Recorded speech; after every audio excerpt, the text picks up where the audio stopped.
Medellin became a center for the drug trade because Pablo Escobar was there and was from Medellin. Pablo Escobar had risen from poverty to build a billion-dollar drug empire. Hundreds of civilians, police, judges, and government officials were killed by Escobar's assassins during the last decade. Drug agents believe Escobar's death will have little effect on the flow of cocaine. When the international market for cocaine started to develop in a strong way, this led to these very high levels of violence. Violence peaked in Medellin early 90s. In 1991, the homicide rate in Medellin was almost 400 per 100,000 residents, which is 4 times what we see now in the most violent cities in the world.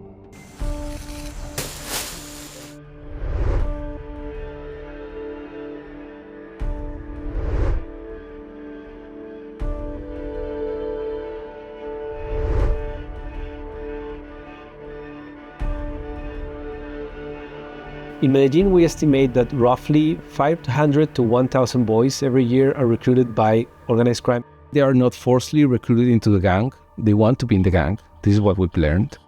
This is a high-risk occupational choice. Many of them die, many of them go to prison. Según lo que he escuchado, es fácil entrar y difícil salir, porque ya cuando uno le cuentan cosas, hay secretos, cosas, ya uno no se puede salir, no se puede, porque tiene mucha información.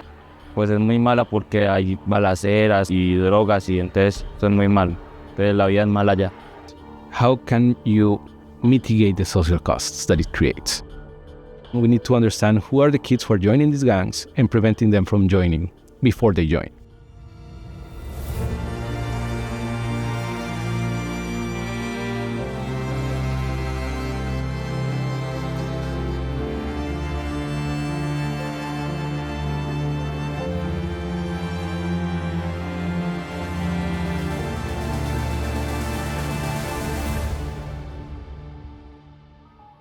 Medellin is across the large cities in Colombia is the city with the highest use of cocaine and marijuana.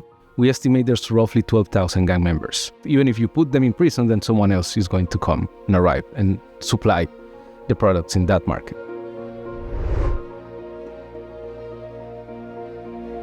So the recruitment process is mostly based on trust. The gang is always hanging out there, and the kids from the same neighborhood just come and try to ask, is there something to do? I want to do X. I want to work with you. And after 3 years of maybe being around doing this and that, then you are more or less a formal gang member. In Medellin, organized crime is organized in 2 layers. The first one, at the street level, there are the combos, the street gangs. A combo is a group of 15 to 50 permanent members, mostly men. Their main revenue source is the retail drug market, mainly marijuana and cocaine. We estimate there are roughly 400 combos in the metropolitan area of Medellin. Above these combos, there are 19 mafia-like organizations that are often called razones. Every combo is affiliated with one of these razones. We learn about organizational structures of these groups. We learn about salaries.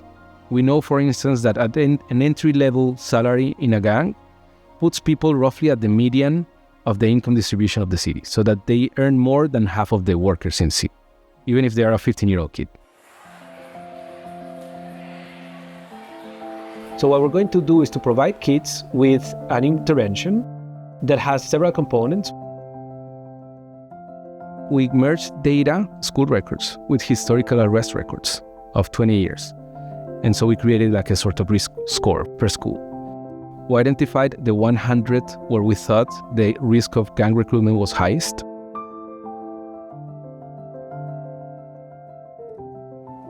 Hola, ¿cómo estás? ¿Cómo es tu nombre?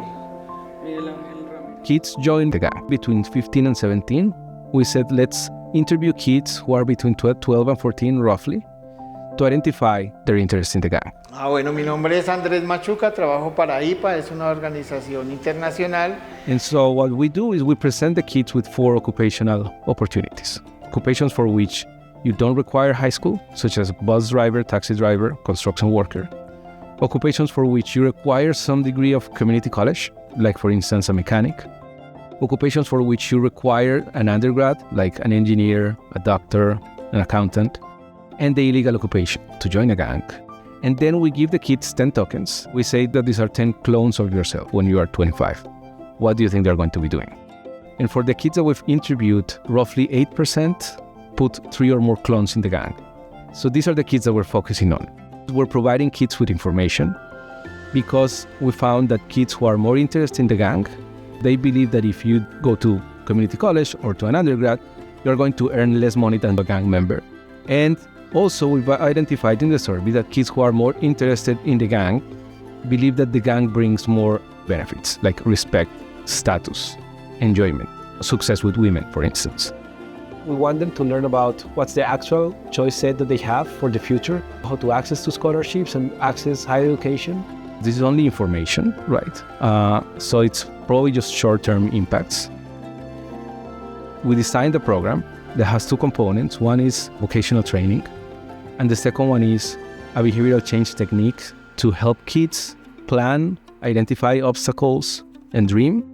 This is a 10 sessions program, and we are piloting that program with a group of 50 kids.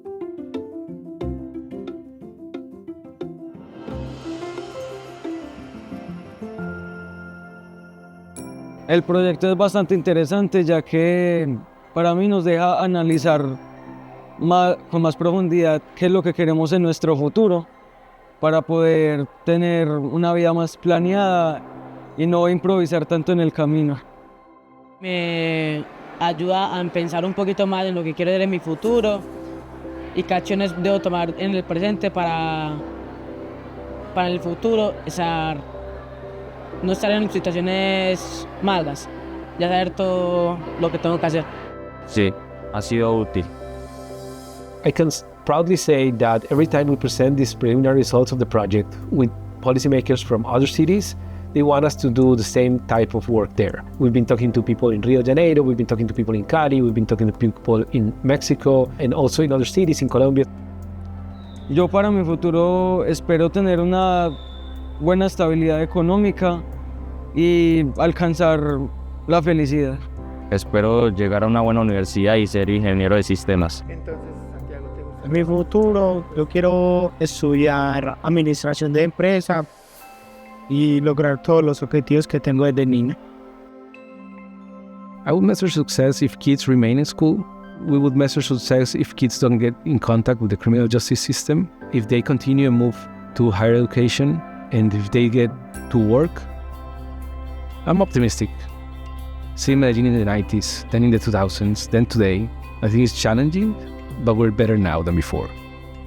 At the end, I think it's just for them to make better decisions and then to get a good job and have a good family. And perhaps in these new generations, just to have this problem of the gangs at a smaller scale. It's thinking about how we get these kids to flourish.